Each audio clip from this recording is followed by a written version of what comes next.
Let's welcome the evergreen Anand Babu அவர்கள், சரவணன் அவர்கள் and Reshma.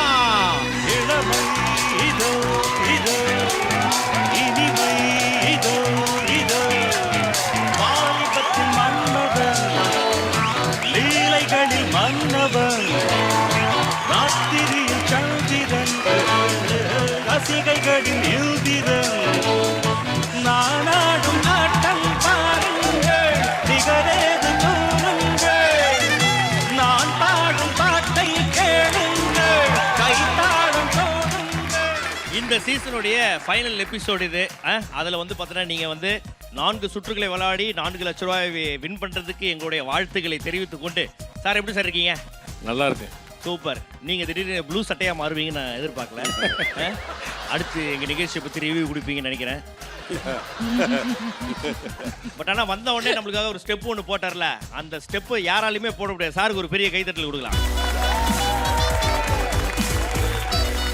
ஏன்னா அது சின்ன வயசுல நம்ம அதை பார்த்து டிவியில் பார்த்துட்டு நம்ம தரையில் ஆடுவோம்ல, ஓ நீ என்ன பெரிய ஆனந்த் பாபுவா அப்படின்னுவாங்க. அதாவது என்னன்னா அது வந்து அந்த கல்ட்டு வந்து அந்த ஆட முடியாத சில யூனிக் ஸ்டெப்ஸ் எல்லாம் வந்து பார்த்தோன்னா உங்களிடம் மட்டுமே இருக்கு. அது ஜீன்ஸில் வந்துச்சு, வேற அப்பா கிட்ட இருந்து வந்தது. ஆகே சார், வேற ஸ்டைல்னா நீங்கள் வந்து பார்த்தோன்னா அதுக்கும் மேலே ஒரு 18 அடி பாஞ்சி ஒன்று பண்ணி விட்டு போயிருக்கீங்க. இன்னி வரைக்கும் அது வந்து பார்த்தோன்னா ஒரு பிராண்டாகவே இருக்கு, signature step of Anand Babu அப்படின்றது. சரவணன் சார் எப்படி இருக்கீங்க? நல்லா இருக்கேன் super, very good very good. ரொம்ப சந்தோஷம். உங்களை எல்லாம் வந்து பார்த்தோன்னா இந்த ஒரு சீசனுடைய முடிவில் வந்து வச்சு ஒரு ஜாலியாக என்ஜாய் பண்ண வச்சு அனுப்ப போகிறோம் அப்படின்றது வச்சு அப்படின்னு சொன்னீங்களா, அது கேப் போட்டீங்களா, அது என்ன அர்த்தம்னு எனக்கு புரிஞ்சு போச்சு.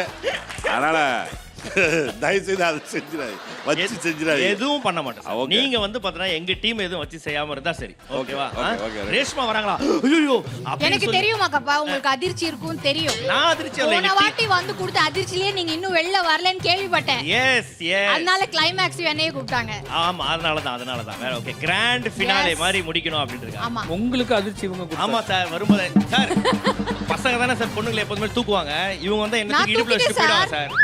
ஓ ஆமா சார், பாபு சார், நான் ஆல்ரெடி அவரை தூக்கிட்டேன் சார், பல வருஷத்துக்கு முன்னாடியே. அத சொல்லுங்க மக்காப்பா. ஆமாமா, தூக்கிட்டாங்க சார். ரேஷ்மா நீ ரொம்ப பேஷ்மா. ஓகே, நம்ம நிகழ்ச்சி உள்ளார்க்க வந்த உடனே ஆளாளுக்கு 1000 புள்ளிகள் தருவோம். அந்த 1000 புள்ளிகள் கம்மியாகாம பார்த்தோன்னா யார்கிட்ட அதிகமான புள்ளிகள் 4வது சுற்று முடிவில் இருக்கோ அவங்க தான் லக்கி லிஃப்ட் ரூம் அப்படின்னு ஒரு ரூம் இருக்கு. இந்த ரூம்ல இருக்க போவீங்க. அங்கே தான் உங்களுக்கான அந்த 4 லட்சம் ரூபாய் காத்து கொண்டிருக்கிறது.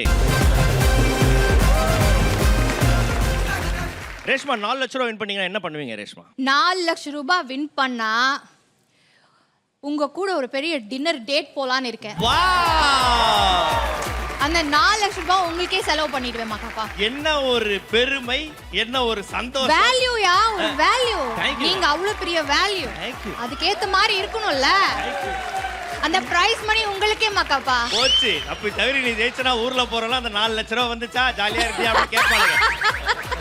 ஓகே, இந்த சந்தோஷத்தோட நம்ம வந்து பார்த்தோன்னா ஒரு வேர்ல்டு ஃபேமஸ் ரவுண்ட் விளையாட போகிறோம். அது என்ன அப்படின்னா ஒரே மாதிரி 3 பேர் வருவாங்க சார். ஒரே ப்ரொஃபஷனை சேர்ந்தவங்க இல்லை ஒரே ஆர்ட்டை சேர்ந்தவங்க ஒரு 3 பேர் வருவாங்க. அதில் ஒரு ஆள் டூப்பு. அந்த டூப்பு யார் அப்படின்றத நீங்கள் கண்டுபிடிக்கணும். 2 ஒரிஜினல், ஒரு டூப். ஓகேங்களா? ஸோ இப்போ நம்ம விளையாட போகிறது the வேர்ல்டு ஃபேமஸ் குரூப்பில் டூப்பே.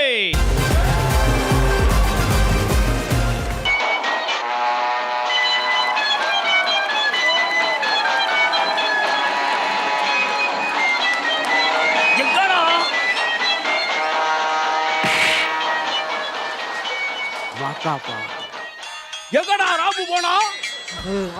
ராமு எங்க? ராமு நீங்க நைட் அடிச்சோன்னு ஓடி போயிட்டான். ஓட்ட போட்டியாடா வச்சிருக்க, ஓடி விளையாடுறதுக்கு. ராமு எங்க? மாக்காப்பா, இது கடைசி வரைக்கும் சரியாகாதுன்னு நினைக்கிறேன். இங்க வா மாக்காப்பா, இங்க வா. சார் என்ன பண்றீங்க? உனக்கு தானம் கூட தர்றேன். சார், சட்டையெல்லாம் அவுக்க முடியாது இந்த ஷோல. எத்தனையோ தானம் கேள்விப்பட்டிருக்க. இப்ப கொடுக்க போற தானம், ஐயோ அவசரத்துக்கு வராத தானம். இந்த தானம் ஐயா நீங்களே கொஞ்சம் எடுத்து வச்சுக்கோங்க. என்ன இது? இதான் கண் தானம். மதுர வீரன் தானே. ஆனா கண்டிப்பா உங்களுக்கு தெரிஞ்சிருக்கும். ஏன்னா உங்க அப்பாவோட தான் ராமு சுத்திக்கிட்டே இருப்பார். பார்த்துருக்கீங்கல்ல? நல்லா பார்த்துருக்கேன். வர சொல்லுங்க. ராமுவியா? எனக்கு தெரியாது சார், அவர் கூட எல்லாம் சுத்துனது இல்ல. ஆனா ரேஸ்மா, சார், எப்படி இருக்கீங்க? Very good very good. நான் வந்த காரியம் முடிஞ்சிச்சு. நன்றி, வணக்கம். செவ்வாழை, நீ மலவாளத்தை முழுங்கின மாதிரி அமைதியாக இருந்தா விடமாட்டே. ராமு எங்க இருக்காரு உங்களுக்கு தெரிய வாய்ப்பு இருக்கு. ஏன்னா நீங்க ஒரு நல்ல மனுஷன். ராமு இருக்க கொஞ்சம் சொல்லுங்க. இப்ப அனுப்பி சொல்றேன். ராமு எங்கடா? ஐயா. பத்திரத்துல கையெழுத்து வாங்கணும். எங்க இருக்காரு? ஐயா நீங்க அடிப்பேன்னு சொல்லி அந்த கதவு பின்னாடி ஒளிஞ்சிட்டு இருக்காரு. இந்த கேரக்டர் நானே பண்ணிக்கலாம், ஈஸியா இருக்கும் போல. ஐயா அவரு தான்.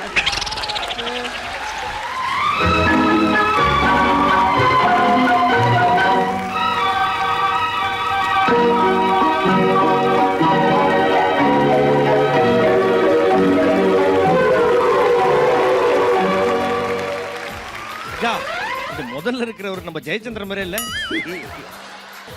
வாக்காப்பா, ஆ, இது என்ன இப்படி இருக்கு? இப்படி இருக்குன்னா ஒரே பித்தலாட்டமா இருக்கே. நான் கேட்டது ராமு தான். சோமுவும் கோமுவும் எதுக்கு வந்தாங்க? இதுல என் உண்மையான ராமு பிடிச்சி கையெழுத்து வாங்கி. கண்டிப்பா வாங்கி தரையா, கண்டிப்பா வாங்கி. ஐயா, ஏபிசின்னு 3 பேரு. இந்த 3 பேர்ல யாரு டூப்புன்னு கண்டுபிடிச்சீங்கன்னா ஐயா யாரு ராமுன்னு கண்டுபிடிச்சுன்னு கூட்டு போய் கையெழுத்து வாங்கிடுவாரு. ஓகேங்களா? இப்போ இவங்க 3 பேரும் குரூப்பா ஒரு பர்ஃபார்மன்ஸ் பண்ண போறாங்க. அந்த சமயத்துல நீங்க வந்து ஃபர்ஸ்ட் யார் பஸ்ஸில் எடுத்துறாங்களோ 3 பேர்ல இருந்து ஒருத்தர் லாக் பண்ணலாம். 2வது பஸ்ஸில் எடுத்துறவங்கள 2 பேர்ல இருந்து ஒருத்தவங்க லாக் பண்ணுவீங்க. 3வது பஸ்ஸில் வந்து எந்த ஆப்ஷன் மீதி இருக்கோ அதை தான் இந்த ஃபர்ஸ்ட் ரவுண்ட்ல உங்களுக்கு வந்து லாக் பண்ணப்படும். அடுத்த ரவுண்ட்ல வேணா நீங்க மாத்திக்கலாம். ஓகேங்களா? ஏபிசி 3 பேர் இப்போ ஒரு குரூப் பர்ஃபார்மன்ஸ் கொடுக்க போறாங்க. எனக்கு தெரிஞ்சு 3மே டூப்ளிகேட்டா தான் இருக்கு போல இருக்கு. எனக்கும் அப்படிதான் தெரியுது.